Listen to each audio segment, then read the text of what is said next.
Hello అండి. అందరూ ఎలా ఉన్నారు? మేమైతే బాగున్నాం. మీరు కూడా బాగుండాలని కోరుకుంటున్నాను. ఈరోజు టాపిక్ ఏంటంటే మనకి డీఎస్సీకి సంబంధించి సోషల్ కంటెంట్ అనేది చెప్పడం జరుగుతుందండి. చాలా వీడియోస్ చేశాను సోషల్ కంటెంట్‌కి సంబంధించి. మన థర్డ్ క్లాస్ నుంచి స్టార్ట్ చేస్తున్నామండి.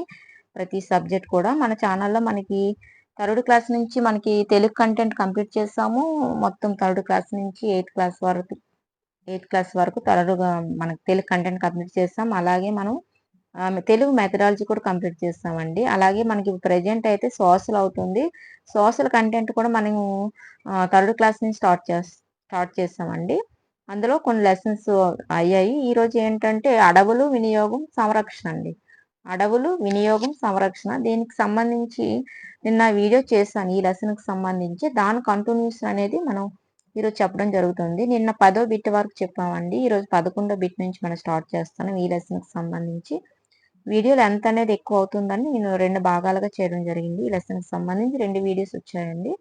ఒకసారి చెక్ చేయండి. నిన్న వీడియో చూస్తే మీకు ఈరోజు వీడియో అనేది అర్థమవుతుంది. ఒకసారి చూడండి.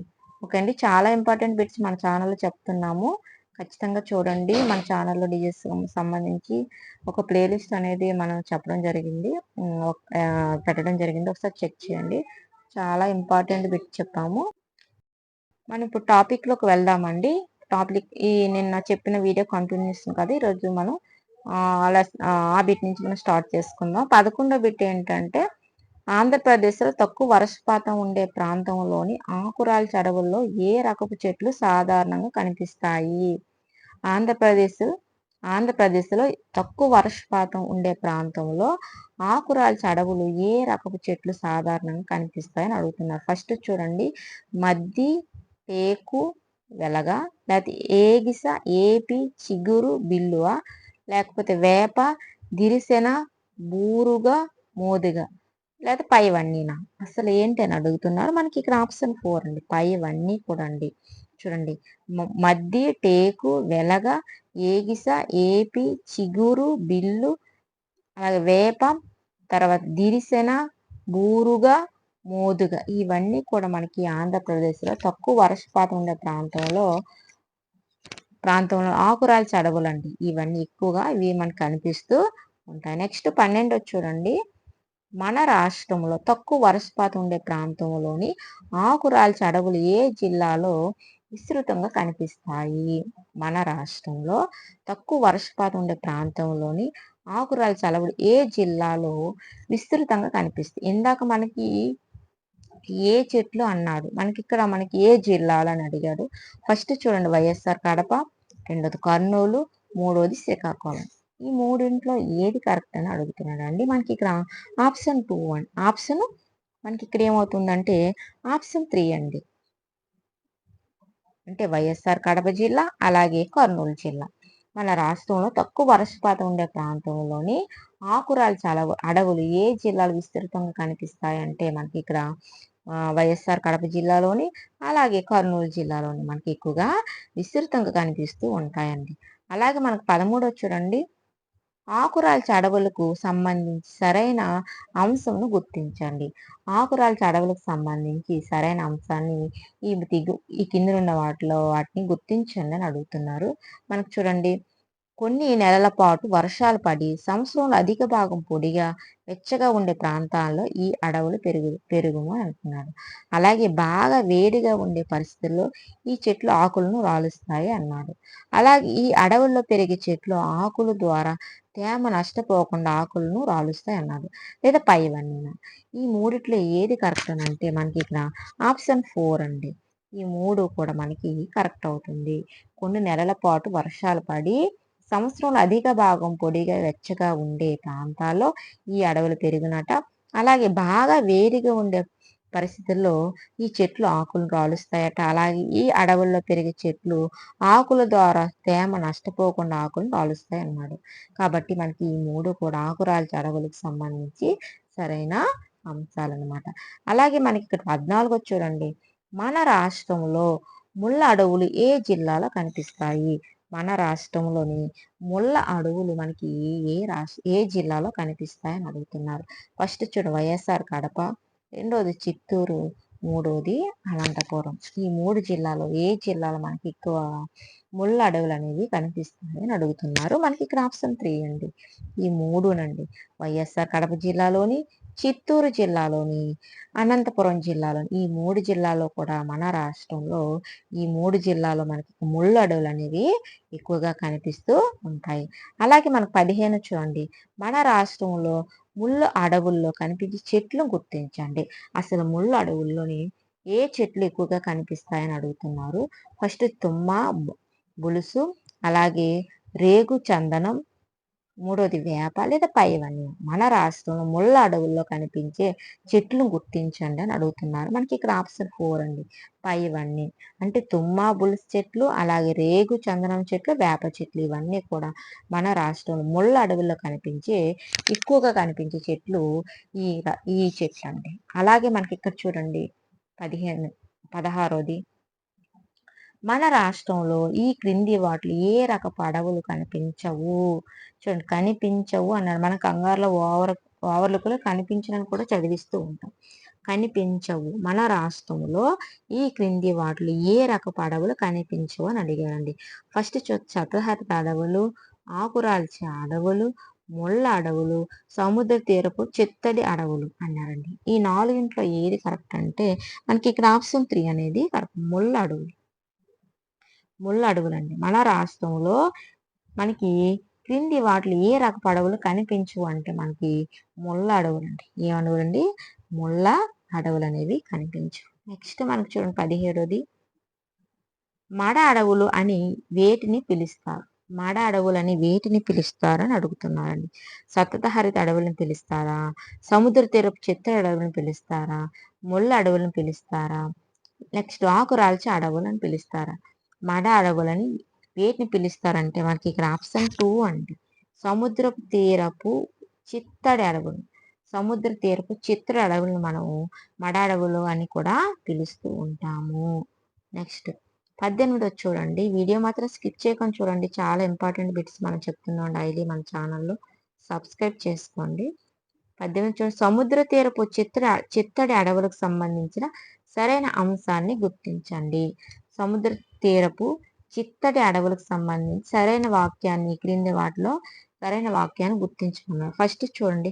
ఈ అడవులు ఎక్కువగా సముద్ర తీర ప్రాంతాల్లో, చిత్తడి నేలల్లోనూ, సముద్ర అలల ప్రభావిత నేలల్లోనూ పెరుగును. ఉప్పు నీటికి సముద్ర అలల ప్రవాహానికి అనుగుణంగా ఈ చెట్లు పెరుగును. ఈ అడవుల్లో పెరిగే చెట్లు వేళ్ళు ఉప్పు నీటిలో ఉండటం వల్ల ఆక్సిజన్ అందని కారణంగా భూమి పైకి వచ్చే శ్వాస రంధ్రాలు కలిగి O2ని గ్రహిస్తాయి అన్నాడు. లేదా పైవన్నీ అన్నాడు. మనకి ఏది సరైనదంటే మనకి ఇక్కడ ఆప్షన్ 4 అనేది కరెక్ట్ అవుతుంది. ఈ 3 కూడా సరైనవండి. ఈ అడవులు ఎక్కువగా సముద్ర తీర ప్రాంతాల్లో, చిత్తడి నేలల్లోనూ, సముద్రాల ప్రభావిత నేలల్లోనూ పెరుగును. అలాగే ఉప్పు నీటికి సముద్రాల ప్రవాహానికి అనుగుణంగా ఈ చెట్లు పెరుగును. అలాగే ఈ అడవుల్లో పెరిగే చెట్లు వేళ్ళు ఉప్పు నీటిలో ఉండడం వల్ల ఆక్సిజన్ అందని కారణంగా భూమిపైకి వచ్చి శ్వాస రంధ్రాలు కలిగి O2ను గ్రహిస్తాయి. ఇవన్నీ కూడా సముద్ర తీరపు చిత్తడి అడవులకు సంబంధించి సరైన వాక్యాలు. నెక్స్ట్ మనకి 19 చూడండి. మడ అడవుల్లో కనిపించే చెట్లు వేలను ఇలా పిలుస్తారు. మడ అడవుల్లో కనిపించే చెట్ల వేలను ఏమని పిలుస్తారు అంటున్నారు. ఫస్ట్ చూడండి. Prop roots, steel roots, velamen roots, pneumatophores. ఈ 4 ఏమని పిలుస్తారని అంటే మనకి ఇక్కడ ఆప్షన్ 4 అనేది కరెక్ట్. న్యూమాటోఫోర్స్ అండి. న్యూమాటోఫోర్స్. మడ అడవుల్లో కనిపించే చెట్ల వేలను మనకి న్యూమాటోఫోర్స్ అని పిలుస్తారు. న్యూమాటోఫోర్స్ అని పిలుస్తూ ఉంటారు. 25 చూడండి. ఆంధ్రప్రదేశ్లో మడ అడవుల్లో పెరిగే చెట్లను గుర్తించండి. ఆంధ్రప్రదేశ్లో మడ అడవుల్లో పెరిగే చెట్లను గుర్తించండి అన్నారు. ఫస్ట్ చూడండి. ఉప్పు పొన్న, బొడ్డు పొన్న, అలాగే ఉరడ, కదలి, బెల్ల, అలాగే తెల్లమడ, గుండు మడ లేదా పైవన్నీన. ఆంధ్రప్రదేశ్లో మడ అడవుల్లో పెరిగే చెట్లను గుర్తించండి అంటే మనకి ఇక్కడ ఆప్షన్ 4 అనేది కరెక్ట్. పైవన్నీనండి. అంటే ఉప్పు పొన్న, బొడ్డు పొన్న, అలాగే ఉరడ, కదిలి, బెల్ల, అలాగే తెల్ల తెల్లమడ, గుండుమడ ఇవన్నీ కూడా ఆంధ్రప్రదేశ్లో మడ అడవుల్లో పెరిగే చెట్లు అనమాట. నెక్స్ట్ మనకు చూడండి 21ది కోరెంగ వనమూలికల సంరక్షణ కేంద్రం ఆంధ్రప్రదేశ్లో ఏ జిల్లాలో కలదు? మనం నిన్న టేబుల్ చెప్పుకున్నామండి. ఈ వన్య సంరక్షణ కేంద్రాలు అనేవి మనకి ఉన్నాయి. ఒక 18, 20 ఉన్నాయండి. నిన్న వీడియో చెప్పుకున్నాం, ఒకసారి చూడండి, చాలా ఇంపార్టెంట్. కోరెంగ వనమూలికల సంరక్షణ కేంద్రం ఆంధ్రప్రదేశ్లో ఏ జిల్లాలో ఉందన్నారు. ఫస్ట్ చూడండి, చిత్తూరు జిల్లా, అలాగే తూర్పుగోదావరి జిల్లా, శ్రీకాకుళం జిల్లా, విశాఖపట్నం జిల్లా. ఈ నాలుగింట్లో ఏంటంటే మనకి ఇక్కడ ఆప్షన్ 2 అనేది కరెక్ట్ అవుతుంది. తూర్పుగోదావరి జిల్లా అండి. కోరింగ వనమూలికల సంరక్షణ కేంద్రం ఎక్కడుందంటే మన రాష్ట్రంలో తూర్పుగోదావరి జిల్లాలో ఉంది. నెక్స్ట్ మనకు చూడండి, మన రాష్ట్ర ప్రభుత్వం ఎన్ని చదరపు కిలోమీటర్ల మేరకు అడవులు ఉన్నాయని ప్రకటించింది. ఇక్కడ చూడండి, మన రాష్ట్ర ప్రభుత్వం ఎన్ని చదరపు కిలోమీటర్ల మేర వరకు అడవులు ఉన్నాయని ప్రకటించింది అన్నారు. ఫస్ట్ చూడండి, 61,000 చదరపు కిలోమీటర్లు, 62,000 చదరపు కిలోమీటర్లు, 64,000 చదరపు కిలోమీటర్లు, 72,000 చదరపు కిలోమీటర్లు. మనకి ఈ నాలుగింట్లో ఏంటంటే ఆప్షన్ 3 అనేది కరెక్ట్ అవుతుంది. 64,000 చదరపు కిలోమీటర్లు. మన రాష్ట్ర ప్రభుత్వం 64,000 చదరపు కిలోమీటర్లు మేరకు అడవులు విస్తరించి ఉన్నాయని ప్రకటించింది. మన రాష్ట్ర ప్రభుత్వం 64,000 చదరపు కిలోమీటర్ల మేరకు అడవులు విస్తరించి ఉన్నాయని ప్రకటించింది అనమాట. నెక్స్ట్ మనకి 23 చూడండి.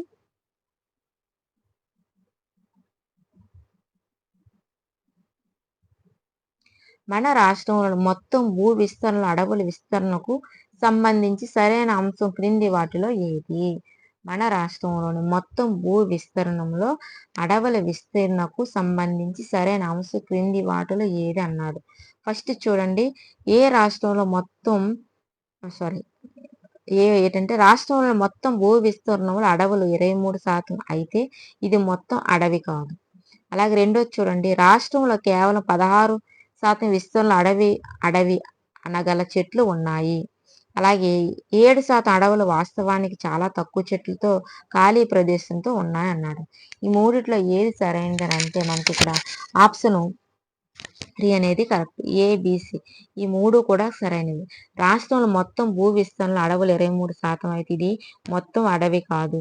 అలాగే మనకి రాష్ట్రంలోని కేవలం 16% విస్తరణలో అడవి అనగల చెట్లు ఉన్నాయి.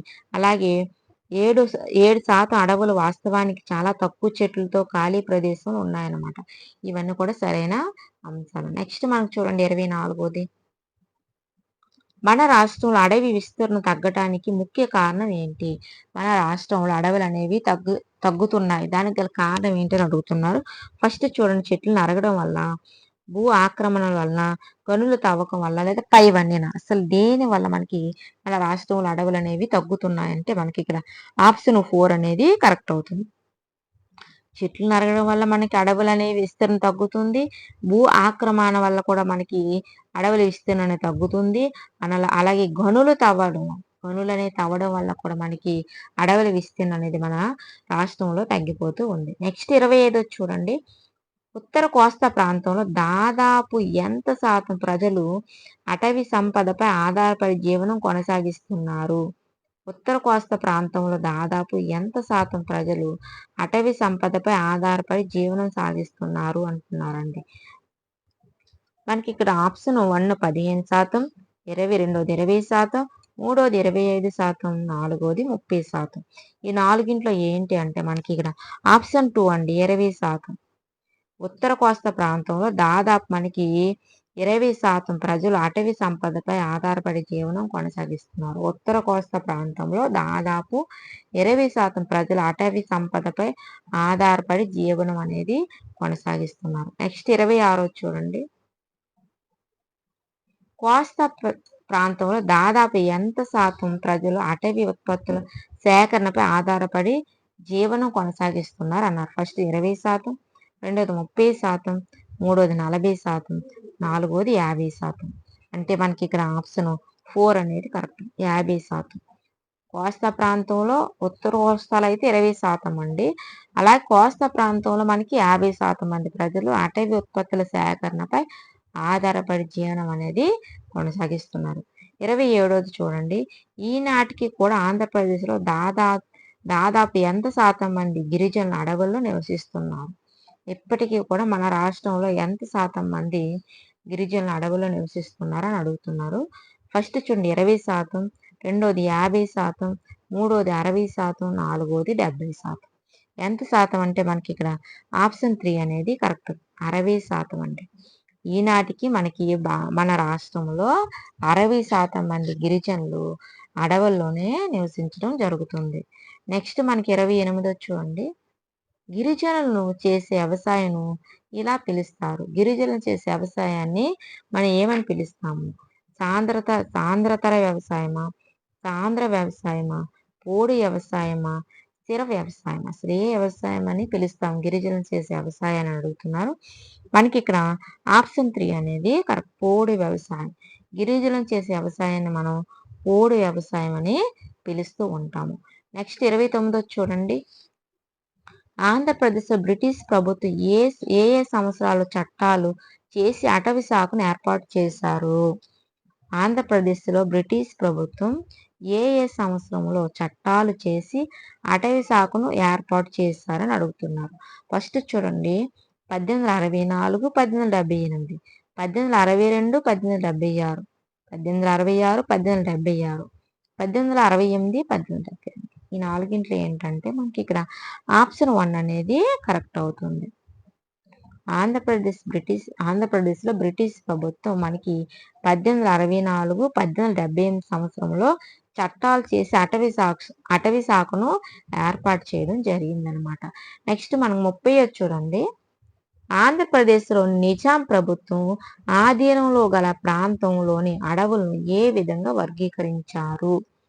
ఆంధ్రప్రదేశ్‌లోని నిజాం ప్రభుత్వం ఆధీనంలో గల ప్రాంతంలోని అడవులను ఏ విధంగా వర్గీకరించారు? ఫస్ట్ చూడండి రక్షిత, రెండోది రిజర్వ్, మూడోది 1, 2, నాలుగోది అరక్షిత అడవులు అని అన్నారు. ఏ విధంగా వర్గీకరించారంటే మనకి ఆప్షన్ 3 అండి. రక్షిత అండ్ రిజర్వ్. ఆంధ్రప్రదేశ్ నిజాం ప్రభుత్వం ఆధీనంలో గల ప్రాంతంలోని అడవులను మనం రక్షిత, రిజర్వ్ ఈ విధంగా మనం వర్గీకరించడం జరిగింది. అలాగే మనకు 31 చూడండి. 31ది మనకి ఇక్కడ చూడండి. ఈ క్రింది వాళ్ళు సరైన అంశాన్ని గుర్తించండి. సరైన అంశం ఏది? సరైన అంటే కొన్ని తప్పిస్తాడు, కొన్ని రైట్ ఇస్తాడు, ఒక్కోసారి అన్ని కూడా రైట్ ఇస్తాడు. అలాంటివి మనం గుర్తించాలి. చూడండి ఫస్ట్ రిజర్వ్ అడవులోకి ఎవరు ప్రవేశించడానికి అనుమతి ఉండదు. రక్షిత అడవులను ప్రజలు వినియోగించుకోవచ్చు. రక్షిత అడవుల్లో ప్రజలు అటవీ ఉత్పత్తులను సేకరించవచ్చు, కట్టెల మోపులను తీసుకెళ్లవచ్చు, కానీ చెట్లు నరకడంపై అనేక షరతులు ఉంటాయి అన్నాడు. లేదా పైవన్నీ సరైనవేనా అని అడుగుతున్నారండి. మనకి ఇక్కడ ఆప్షన్ 4 అనేది కరెక్ట్. ఇవన్నీ కూడా మనకి సరైన అంశాలే. రిజర్వ్ అడవుల్లోకి ఎవరు ప్రవేశించడానికి అనుమతి లేదు, ఉండదు. రక్షిత అడవులను ప్రజలు వినియోగించుకోవచ్చు. రక్షిత అడవుల్లో ప్రజలు అటవీ ఉత్పత్తులను సేకరించవచ్చు, కట్టెల మోపులను తీసుకెళ్లొచ్చు, కానీ చెట్లు నరకడంపై అనేక షరతులు అనేవి ఉంటాయి. ఇవన్నీ కూడా మనకి సరైనవి. నెక్స్ట్ మనకు చూడండి 32ది అండి. 32 చూడండి. అటవీ సంరక్షణ పేరుతో ఏ సంవత్సరంలో అడవుల నుండి పెద్ద ఎత్తున గిరిజనులను తొలగించారు? అటవీ సంరక్షణ పేరుతో చూడండి ఇక్కడ మనకి అటవీ సంరక్షణ పేరుతో ఏ సంవత్సరంలో అడవుల నుండి పెద్ద ఎత్తున గిరిజనులు తొలగించారని అడుగుతున్నారు. ఫస్ట్ చూడండి 1910, రెండోది 1915, మూడోది 1920, నాలుగోది 1925. ఈ నాలుగింట్లో ఏంటంటే మనకి ఇక్కడ ఆప్షన్ 3 అండి. 1920లో అండి. అటవీ సంరక్షణ పేరుతో మనకి 1920 సంవత్సరంలో అడవుల నుండి పెద్ద ఎత్తున గిరిజనులను తొలగించారు. నెక్స్ట్ 33 చూడండి. అటవీ ప్రాంతం నుండి గిరిజనులను తొలగివేత ఏ సంవత్సరం వరకు కొనసాగించింది? అంటే 1920లో స్టార్ట్ చేస్తే ఎంత వరకు కొనసాగించారని అడుగుతున్నారండి. 1935, 1940, 1945, 1947. ఈ నాలుగింట్లో ఏది కరెక్ట్ అంటే మనకి ఇక్కడ ఆప్షన్ 2 అండి. 1940 అంటే 1920ని స్టార్ట్ చేస్తే అంటే గిరిజనులను పెద్ద ఎత్తున తొలగించిన ఆ రోజు స్టార్ట్ చేస్తే అటవీ సంరక్షణ పేరుతో 1940 సంవత్సరం వరకు ఇది కొనసాగించడం జరిగింది. ఎంత 20 సంవత్సరాల పాటు కొనసాగించడం జరిగింది. నెక్స్ట్ మనకు 34ది చూడండి. అడవుల అడవుల రక్షణ, పునరుద్ధరణ, అభివృద్ధిలో గిరిజన ప్రజలను భాగస్వామ్యం చేయడం ప్రధాన కర్తవ్యంగా జాతీయ అటవీ విధానం ఏ సంవత్సరంలో గుర్తించింది అన్నారండి. ఫస్ట్ చూడండి 1986, 1988, 1989, 1902. ఈ నాలుగింట్లో ఏంటంటే మనకి ఇక్కడ ఆప్షన్ 2 అండి. 1988 అండి. అడవుల రక్షణ, పునరుద్ధరణ, అభివృద్ధిలో గిరిజన ప్రజలను భాగస్వామ్యం చేయటం ప్రధాన కర్తవ్యంగా జాతీయ అటవీ విధానం మనకి 1988లో గుర్తించిందనమాట. నెక్స్ట్ మనకు చూడండి 35ది.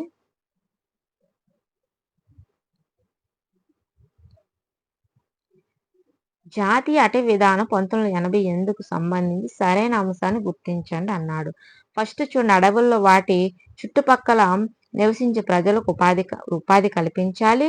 నెక్స్ట్ రెండోది చూడండి, అడవుల రక్షణలోను, క్షీణతకు గురైన అడవులు అభివృద్ధిలోను అడవులకు దగ్గరగా నివసిస్తున్న గ్రామ ప్రజలను భాగస్వాములు చేయాలని ప్రభుత్వం తలపెట్టింది.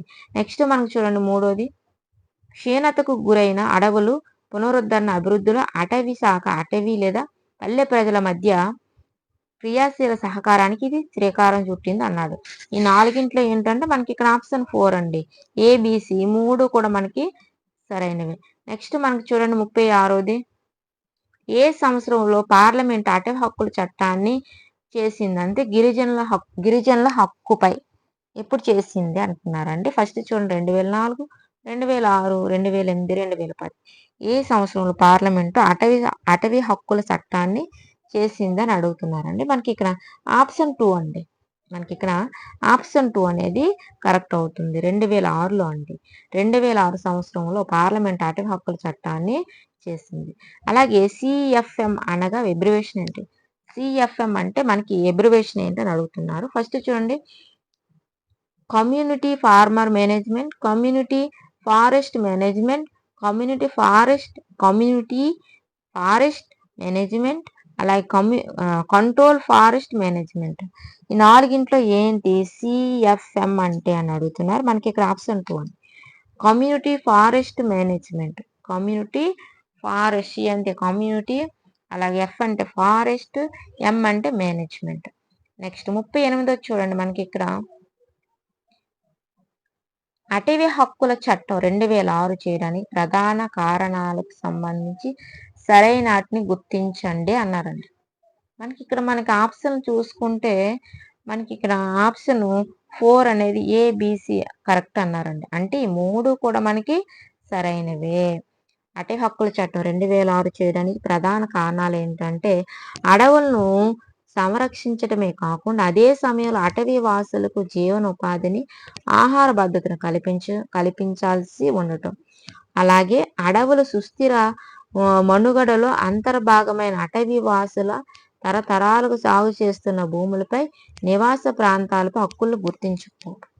అలాగే ప్రభుత్వం చేపట్టిన అభివృద్ధి పనుల వల్ల నిర్వసితులైన వారికి అడవుల్లోకి వెళ్ళే హక్కులపై దీర్ఘకాలిక భద్రతను పరిష్కరించాల్సి ఉండటం. ఇవన్నీ కూడా మనకి అటవీ హక్కుల చట్టం యొక్క ప్రధాన కారణాలు. నెక్స్ట్ మనకు చూడండి 39ది. జాతీయ అటవీ విధానం 1980 ఆంధ్రప్రదేశ్ ప్రభుత్వం ఈ క్రింది విధంగా మార్పు చేసింది. జాతీయ అటవీ విధానం 1988ను ఆంధ్రప్రదేశ్ ప్రభుత్వం ఈ క్రింది విధంగా మార్పు చేసింది. ఫస్ట్ చూడండి, గిరిజన అటవీ యాజమాన్యం, ప్రజా అటవీ యాజమాన్యం, గిరిజన మరియు ప్రజా అటవీ యాజమాన్యం, గిరిజన అటవీ జంతువుల సంరక్షణ అటవీ యాజమాన్యం. ఏ విధంగా మార్చిందంటే మనకి ఇక్కడ ఆప్షన్ 2 అండి. ప్రజా అటవీ యాజమాన్యం. జాతీయ అటవీ విధానం 1988ను ఆంధ్రప్రదేశ్ ప్రభుత్వం ప్రజా అటవీ యాజమాన్యం కింద మార్చింది. నెక్స్ట్ మనకి చూడండి లాస్ట్ బిట్టు 40వ బిట్టు.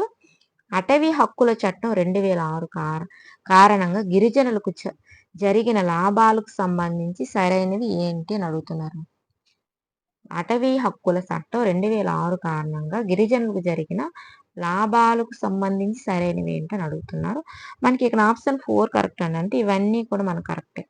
అటవీ వాసులకు సంప్రదాయంగా అటవీ వస్తువులపై ఆధారపడిన వాళ్లకు అడవులపై తమ హక్కులను తిరిగి లభించాయి.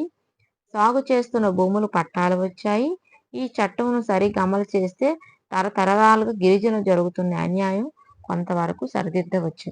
ఇదండి ఈరోజు సంబంధించి మనం బిట్స్ మొత్తం 40 బిట్స్ చెప్పేసాము ఈ లెసన్కి సంబంధించి. నిన్న ఒక వీడియో చేసాము ఇదే లెసన్కి సంబంధించి.